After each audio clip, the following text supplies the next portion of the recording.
Now for our story. Kit Meade felt weary and depressed. She'd had quite a shock today, just before she left the cocktail lounge in the Brown Palace Hotel. The charming, rather moody young man she'd met there several days before had come in again.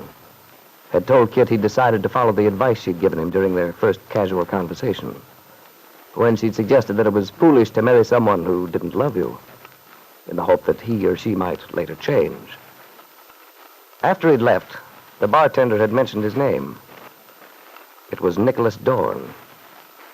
In a flash, Kit had realized he'd been talking about Peggy Douglas. It was Peggy he decided it would be unwise to marry. Peggy, who Kit had been so anxious to see safely married to the young writer. Kit felt stunned as she went across to her father's office, and their conversation had only increased her feeling of dread and insecurity. So it was a very miserable young woman in a nervous, irritable mood who walked up the stairs of her father's house on 11th Street to be confronted by Jessie Calvert, her father's new wife. Well, here you are, Kit. Yes, Jessie, I'm here. What about it? Oh, nothing particular. It's just that the nurse, Miss What's-Her-Name, was looking for you a little while ago. I didn't know you'd gone out. Forgive me, Jessie, for daring to leave the house without your permission. For heavens, you're in a charming mood. Well, there's nothing in the world quite so irritating as to walk into your own home and have someone confront you as if you've committed a crime by leaving. Oh, my goodness, Kit, don't be childish. I'm not being. Well, all right. Why don't you go upstairs and lie down, Kit? You look like... Never mind what I look like. What did Miss Thorndyke want? Anything wrong with the baby? Well, she didn't say. Perhaps some little thing she wasn't sure about. Well, I hope to heaven she isn't one of these people who's never sure. Never wants to take the responsibility for things. That's what I want her for. Oh, I don't think she is. Seems very competent, and she seems very pleasant, too. We had a little chat. She's from California. That's exciting news. Oh, by the way, speaking of California, you have a letter. I have it right here. What is my letter doing in your pocket? Well, I was taking it up to your room. I was sure you'd want to see it right away, since it was from Paul Cromwell. Paul Cromwell?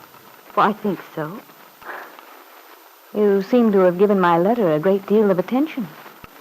It's odd that you say it's from Paul, since his name isn't on the envelope. No, but I happen to have a wonderful memory for handwriting. I recognized Paul's right away. He seems to have become quite a traveler. What makes you say that? Well, his letter's postmarked New Mexico. Before that, he was in California. Who told you Paul was in California? Why, I don't know. I suppose you must have mentioned it. That's impossible. I couldn't have said such a thing because so far as I know, Paul's been in New York for months. Really? Wasn't it strange? I was under the impression he'd been living in Los Angeles or Hollywood or someplace around there. Yes. Very strange. Well, don't mind me, Kit. Go right ahead and read it. I'm sure you're dying to. Look, Jessie, what are you trying to build up? Well, I don't know what you're talking about. I'm not building anything up. Oh, yes, you are. All these insinuations about Paul. Oh, nonsense. You're just in a vile humor and looking for an excuse to take it out on somebody. Well, I don't see what you're getting so excited about. Frankly, you seem to act like a person with a guilty conscience. You would say something like that. It's the way your mind works. You expect everyone else to be as sly and devious and as dishonest as you are yourself. Well, Kid, I don't pretend to be a plaster saint, but one thing I'm sure of, I have at least a decent disposition. If I were you, I'd take a sedative and go to sleep for an hour or so. You might wake up in a better mood. Now, what made her say that? About Paul's having been in California? How could she know? I'm positive I didn't let anything slip. But then, where would she get the idea? She knew Paul was in New York before. If Jessie knows that Paul was in California while I was, if she stumbled on that, I'm really in a fix. She wouldn't stop at anything if she had me in a spot like that. Well, wonder what Paul wants. I asked him not to write unless he... Kit, dear, as you requested in your first letter some time ago, I haven't written you before. It's a lucky thing I did tell him that, the way Jessie's mind works. Please forgive me if this letter is somewhat on the dull side. Frankly, I'm not in a very sprightly mood of late. Since you went away, the days have been interminable. I've thought of you constantly, my darling. Lord. Paul can be the most sentimental... If you ever doubted the constancy of my devotion, these last weeks would prove forever how important you are to me. I've been at my wit's end to keep Lisa from going to pieces. Oh, I can just see Lisa. Those big, sad eyes of hers staring mournfully. Poor Paul. I don't envy him. You've no idea how trying it's been. Only the thought of our future has pulled me through. Our future. I do hope we can get this whole matter straightened up soon. As you see from the postmark, Lisa and I are finally on our way east. We stopped off here in Santa Fe for a short while. Lisa's been somewhat under the weather, and I thought the change would do us both good. We'll go on to Chicago from here. And, of course, I'll get in touch with you the minute we arrive. Oh, Lord, Chicago so soon. We're taking a trip up to Taos tomorrow.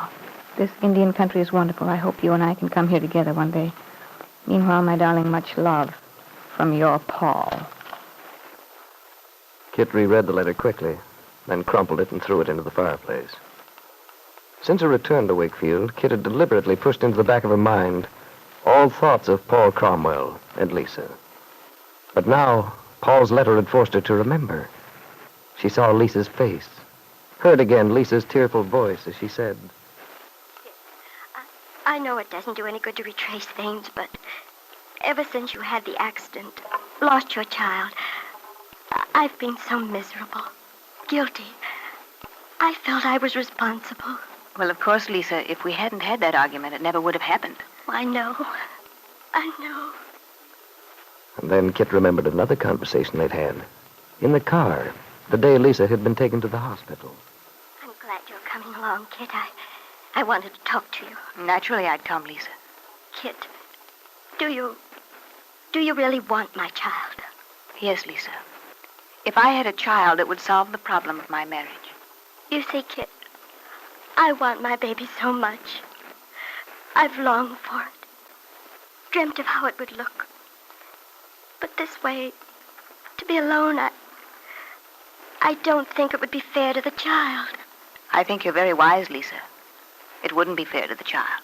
But, Kit, do you want the child? Would you love it? Of course, Lisa.